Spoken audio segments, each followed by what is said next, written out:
All right, Pythagorean theorem word problems. So a lot of problems involving a rectangle or a square and then the diagonal of that rectangle or square, we can use Pythagorean theorem to solve problems like that.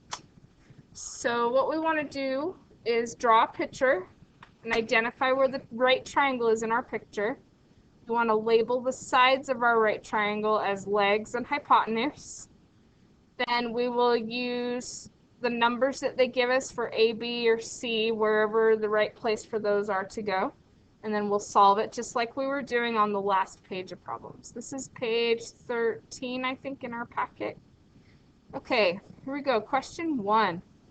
Kyle Beckerman runs diagonally across the soccer field to congratulate the players on their amazing win.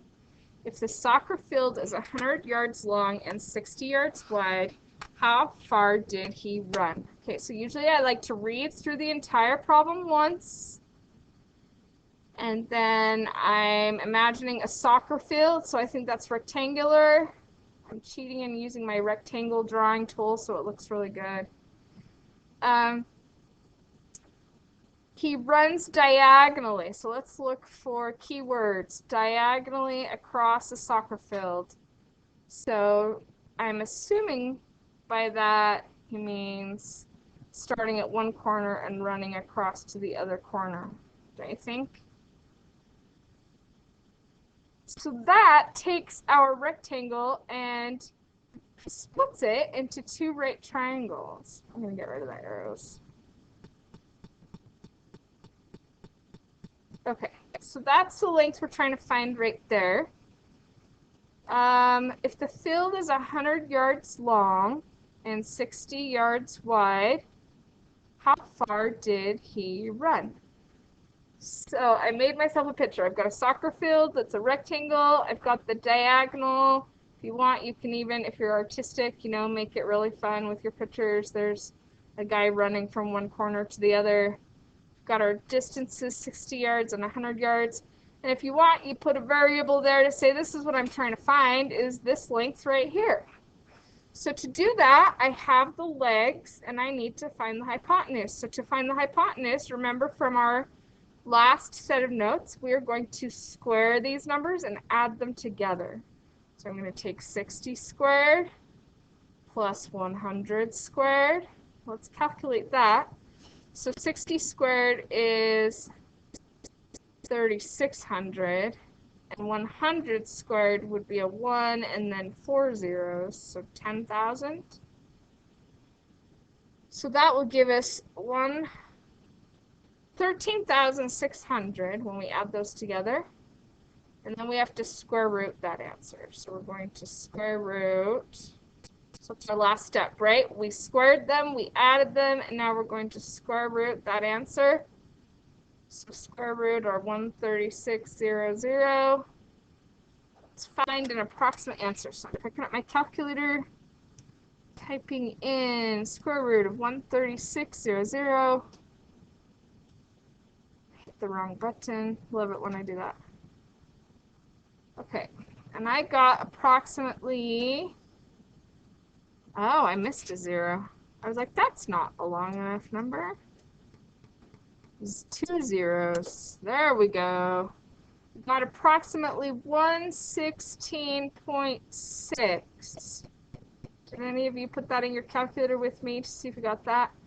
So 116.6 yards to go congratulate his players diagonally from where he was at one corner of the field to the other. Now, these notes were created by a Cypress high school teacher, so I was a little confused yesterday when I started reading this. What is the C? I'm assuming it's the C for Cypress High. So I should have looked at that and rewritten this for you guys, but oh well, we'll deal with it. You're supposed to pick up your little sister. Look, there's a little typo. Little sister up after school. Starting from the C, you walk 250 yards south and 175 yards east before stopping at the stop sign by Magna Elementary. How far away from the sea are you? Okay, so what they're kind of saying here is we're going to start one place Here's, what color? What color is Cypress? I don't even know. I'm not going to worry about it. I chose red, so there it is. And then walk this direction. Oh, that's actually a less distance. I'll make that one shorter. Okay, now I'm going to label them. So this one was 250 to the south, and this one's 175 to the east. So I'm kind of using a guideline of this being like north, south, east, west, right? So I went down, south, and then east. Okay, so then the result, let me change this color slightly, is right here. That's how far you are now standing from the sea. So here you are at the stop sign. How far away from the sea are you? So this problem is very similar to the last problem. We have the legs, we're trying to find the hypotenuse. So we're just going to go 250 squared plus 175 squared. We're going to get that answer, and then we're going to square root it, right? That's our last step. You can actually put the whole thing sometimes in a calculator like this all at once and just get the answer that way. I like doing it step by step because then I remember exactly what I'm trying to accomplish. Let's see, 250 squared plus 175 squared. I am skipping a step where I find the individual numbers. So this is 93,125. So then if I square root that,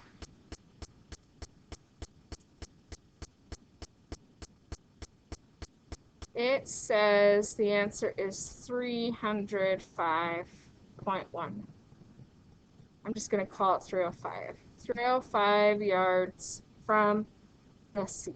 So there's our answer. And we're done. Okay. Let's just do, yeah, we can finish this. The screen size of a TV is measured by its diagonal length. If you buy a TV, a 72-inch TV, and you know that the width is 45 inches, will it fit on a shelf that's 55 inches tall? First of all, if it's 55 inches tall, I don't know. This doesn't make sense to me because if the diagonal is 72, let's see if you guys agree that this question is like weird. If the diagonal is 72, because that's how TVs are measured, and the width is 45, wouldn't that mean this side, not this one? Right? So if that's 45, then yeah, the TV is going to fit. If it's 55 inches tall, there's 10 inches to spare. So I think there's a typo in this question. I think it's supposed to say wide, maybe? Like 55 inches wide, is it going to fit? I don't know. So anyway, we're trying to calculate this side right here. So this time we're trying to find a leg, and we have the hypotenuse. So we need to actually do our 72 squared and subtract the 45 squared to find the leg, like we did on questions 2 and 4 on the previous page. So let's do that. 72 squared is 5184. And then we're going to subtract 45 squared, which is 2025. And that gives us 3159. I'm going to square root that answer.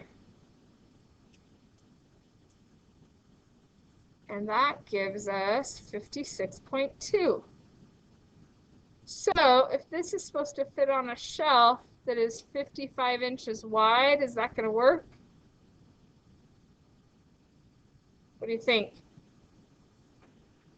Not unless, so like if it's an enclosed shelf where there's like sides on it and it's 55 inches, then there's no way it's going to fit because 56 is not going to fit in the 55. Now, if it's just going to hang over the edge of a shelf a little bit that doesn't have edges like a bookcase, then it would be fine, right? So I really just feel like that we don't have enough information on this problem. I don't know how you guys feel about it.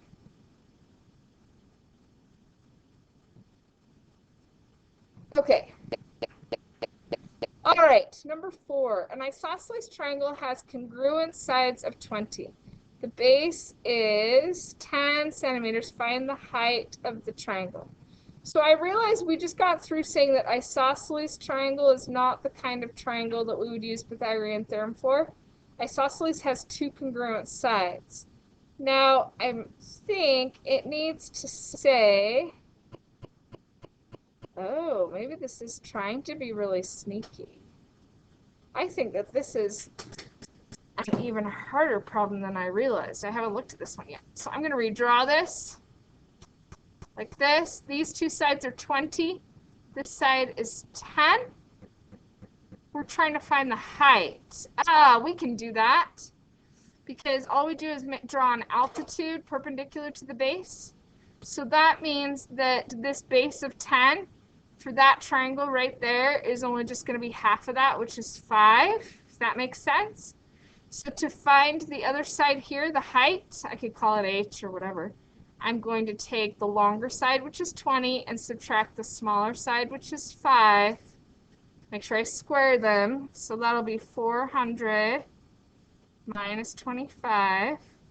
So that'll be 375. And then we have to square root the 375. Dun, dun, dun. Which gives us approximately 19.36, I'm just going to call it 4, 19.4 centimeters.